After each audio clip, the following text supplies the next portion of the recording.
Hello Virgo! Welcome back to the channel, or if it's your first time here, welcome. What's coming up for Virgo? We've got Empress in reverse, the Death card. Interesting, 2 major arcana right out of the gate. Another major arcana, Hangman in reverse. Queen of Coins, I see that as you, Virgo. It's the Earth sign. Then Page of Swords in reverse. 6 of Cups, that's beautiful, middle of the month. 8 of Coins. There's that 7 of Wands again, this time in reverse. The Hermit in reverse. 5 of Coins. Queen of Swords. And Lovers in reverse. So, let's take a look and see what's going on, Virgo. You've got some major arcana showing up. We've got 1, 2, 3, 4, 5 of them. So almost half of your cards are major arcana. And Empress in reverse, this is really interesting next to the Death card. This may mean letting go of a woman from your past with the Death card here, an old relationship. But it also could be, you know, Empress is a card of abundance and prosperity. This is a woman who embodies Empress energy. So she usually is pretty confident in her authority over herself. Everything she touches grows. And she is very fertile, very feminine, she's the card that embodies receiving. So is there some way in which you're not receiving, Virgo? It's calling that into question. Whenever a card shows up, its energy is present, but there may be fear, doubt, or resistance to accepting that. So is there any fear, doubt, or resistance about accepting something into receiving something? She's about love and beauty, so it may be related to those themes. And for some of you, this could be letting go of the old version of that story of that woman. This could be, you know, death signifies an ending, and it represents a rose that bloomed at one time, but that has lost its life, and that you need to cut that cord, or in that chapter, cut the rose in order to get the seeds for new life, like new flowers here. For some of you, I'm really getting that you need to let go of an old relationship or an old story of a relationship. Someone who may have looked a certain way on the surface, but it was like what you see is not what you get. It was that, you know, what you thought was going to be prosperous and abundant and fulfilling. I'm even getting the sense some of this is like the mother, whether that's your own mother or the mother of your children or some sort of mother energy, really realizing that that's sort of old and gone. Or that you need to acknowledge that that's in the past. And some of you, I'm getting the sense that you may be too concerned with what other people think. This is Hangman in reverse. In the upright position, this is actually the upright position for Hangman, he gets a new perspective on life, and he does a 180, and he gets enlightenment through just taking a time out. And, you know, I'm kind of almost getting that this may be part of this start and stop feeling, where you might just need to take a time out and to just pause on certain things, pause on going forward, like saying, how does this feel? Can I see this from a different angle? Is there a different perspective, a different way of looking at things that I need to adopt? Because he's very much at peace, and he's very much getting new enlightenment, new information from his change in perspective, from seeing things from a different angle, and like from literally hanging himself up and seeing things from a 180. He really gets a new perspective, literally, and new enlightenment, new information. He sees things in a different way. So that's showing up for you, but it's also in reverse. So it's saying that you may not be comfortable with being yourself just as you are. Hangman in the upright is really comfortable with just who he is, with all his eccentricities. You know, he marches to the beat of his own drum. He doesn't give 2 cents about what anybody else thinks. He's really quite accepting of himself just as he is. In the reverse position, it's really caring about what other people think. Like, am I keeping up with the Joneses? Is my image intact? Is my reputation solid? Is like, it's really caring about what everyone else thinks except for your own self. So I'm going to encourage you, Virgo, especially here, to really think about what it is that you think and your own perspective, regardless of what anyone else thinks. What do you really feel? What do you really think? And by connecting with that, that's how you become grounded and stable. And this is you, at your peak, at the epitome of being who you are. You are by nature, Virgo, very grounded, very stable, very reliable, very down to earth, very big-hearted, wholesome, generous, wanting to be of service. This is who you are. This is you in your own authority, Virgo, whether male or female. And I kind of get the sense that some of you may be worried about cutting off this old story because what would everyone think? I'm going to encourage you to question that, Virgo. But this is a big story for you. Empress, Death, Hangman, these are major cards. These are all major arcana. So there's something that you're going to have to let go of. And I'm going to use that phrase, let go or be dragged. It's really, I'm just getting for a lot of you, letting go of the past. This old rose that bloomed, and you're kind of holding on to it. It's affecting you still. And I get the sense that some of you are asking, well, what would everyone think if I let go of that? And who do I really want to be? Who do I get to be? What are my thoughts? What are my feelings? You might just need to take a time out to think about what that is. And I'm going to encourage you to put your own thoughts first, rather than what anyone else thinks. How do you feel? That's going to connect you more to yourself. And, if there's any feelings of being checked out or feeling depressed or feeling lonely or isolated or that you're not fitting in or any of that, Hangman in reverse, questioning yourself, connecting with yourself is going to lead you back to that, Virgo. It's going to make you feel, instead of worrying about what everybody else thinks, who cares? Getting close and solid with yourself, your internal self. And again, that's that Jupiter in Scorpio. It's really shining a spotlight in what are your deep-seated feelings. Sometimes just taking a pause to press pause and consider that is going to lead you back to you. I'm also getting that this is what's going on with that full moon in Taurus, because it's illuminating your 9th house of higher learning. It's greater understanding, greater wisdom, and I'm really seeing this as wisdom of the self, Virgo. It's really like saying, okay, so this is really what I think. This is really what I feel. This is really what I believe. This is really who I am. And that's when you show up as Queen of Coins here. So really deep work potentially here, Virgo. But you end up in a good place right around that full moon. Towards the middle of the month, I see a couple different things going on. I see it in the middle of the month. Here's another interruption. Sorry about that, Virgo. So here we have in the middle of the month, I see you kind of working away at something, putting in the work. This always creates good results, 8 of Coins.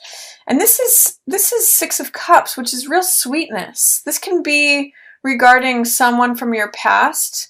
This has to do with childhood and innocence, feeling like your heart is open, like it was when it was a child, and sharing heart energy with someone else who makes you feel childlike or who you knew from a long time ago.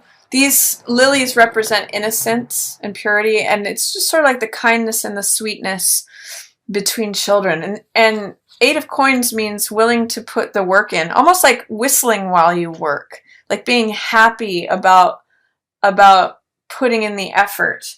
So there's some really nice energy about what you're creating in the middle of the month, Virgo.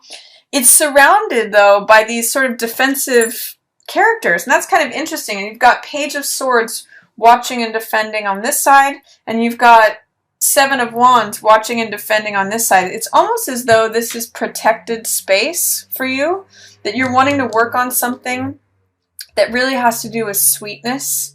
And Six of Cups can have to do with reunion, sentimentality, childhood, going back to the past, connection with someone who makes you feel like a child or innocent. And I get the sense that you're willing to defend this with words and with action. Both of these, as you can see, they are defending the perimeters. So you can be very blunt with Page of Swords here about defending something, potentially also sending away an air sign. And then this is Seven of Wands, which is, it's really protective energy. It corresponds with Mars in Leo, which is like, you know, I'm going to defend this space. I'm standing up for what I believe in.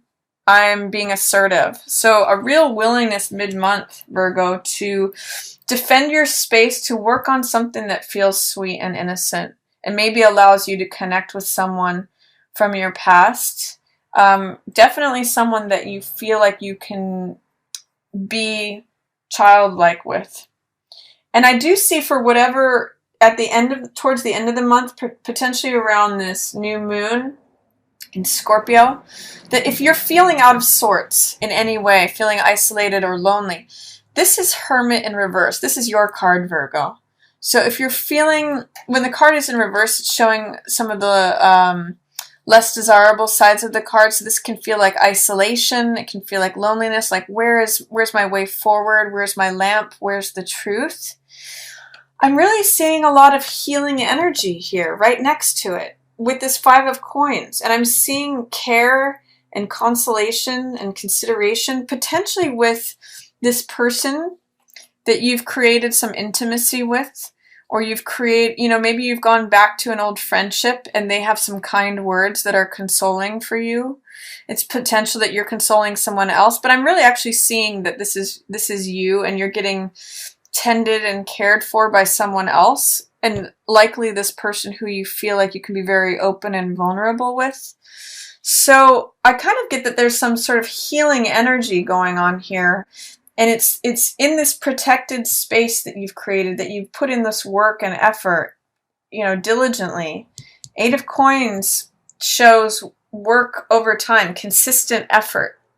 That's why he builds up a storehouse of value, because he has put in the time and the effort. And I actually see that you're getting some tender, loving care. If you're feeling a little out in the cold, a little isolated, a little like the lonely monk, Virgo, this is a wonderful time to receive this nurturing and this warmth.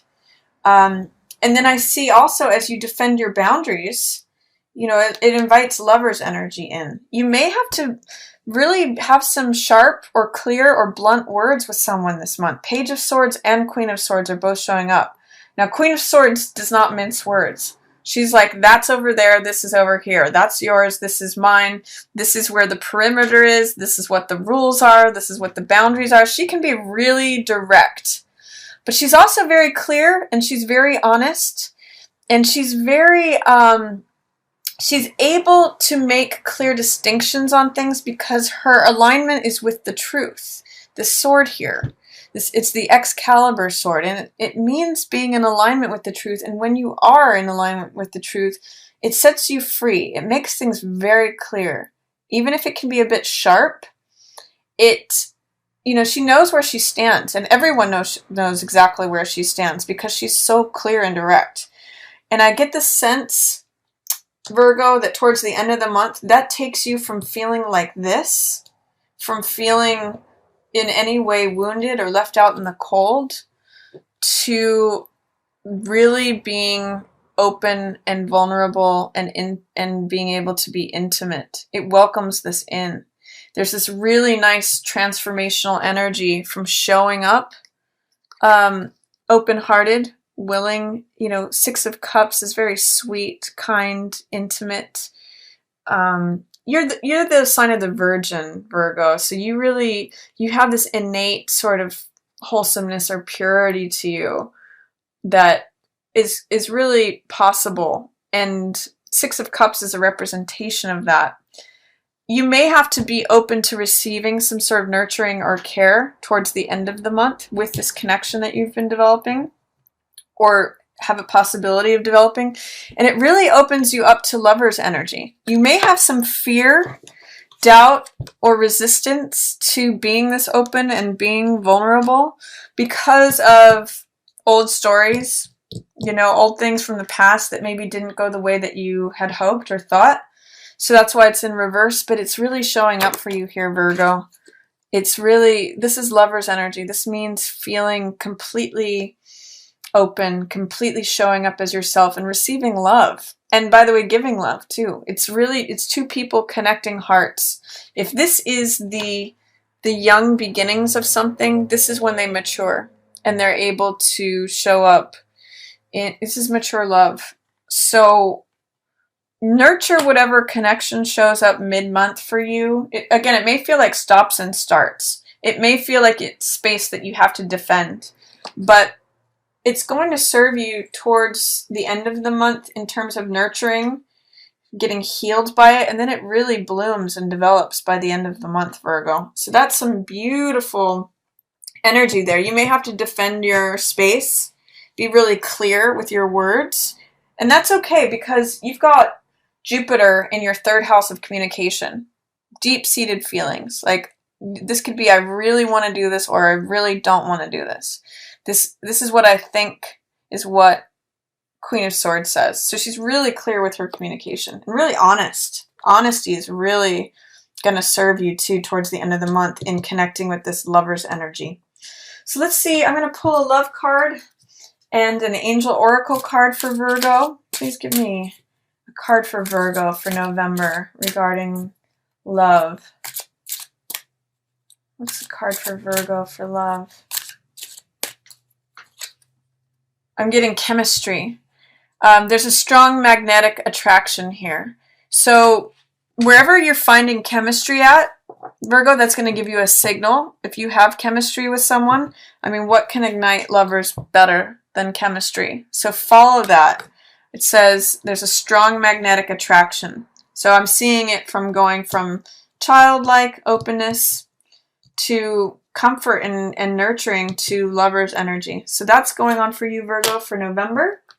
And let's see what else is some information, some guidance, something that's helpful for Virgo for November. Can I please get a card for? This says crystal clear intentions. Archangel Michael, again, you're getting this Excalibur sword. So truth and honesty, it's actually showing up in all of these. It says, be clear about what you desire and focus upon it with unwavering faith. So be really clear, not only with yourself, but with others about what you want and what you desire. And just stick with it with unwavering faith. You know, focus upon your desire. Don't focus on what's not working, what hasn't worked, old past stuff. Focus on, this is what I want. This is what I desire. And focus upon it with unwavering faith. Be clear about what you desire and focus upon it with unwavering faith. That's really going to serve you. It's really going to help you bring about any lover situation, especially with chemistry. Stay clear. Stay focused, Virgo. Don't focus on anything that feels critical of you, of yourself, or of others. Don't focus on what's not working or what's problematic. It may even feel like this. It may feel like start, stop, interruptions, irritations, agitations. But if you just focus on what you want, it's really going to help you this month, Virgo. So that is my reading for you. Stay clear with what you want. Stay focused. And it could lead to really beautiful things. If you enjoyed this video, please feel free to give it a thumbs up or share it with another Virgo who you think might enjoy this message. Or feel free to share it on social media. And as always, I just want to thank everyone so much for watching.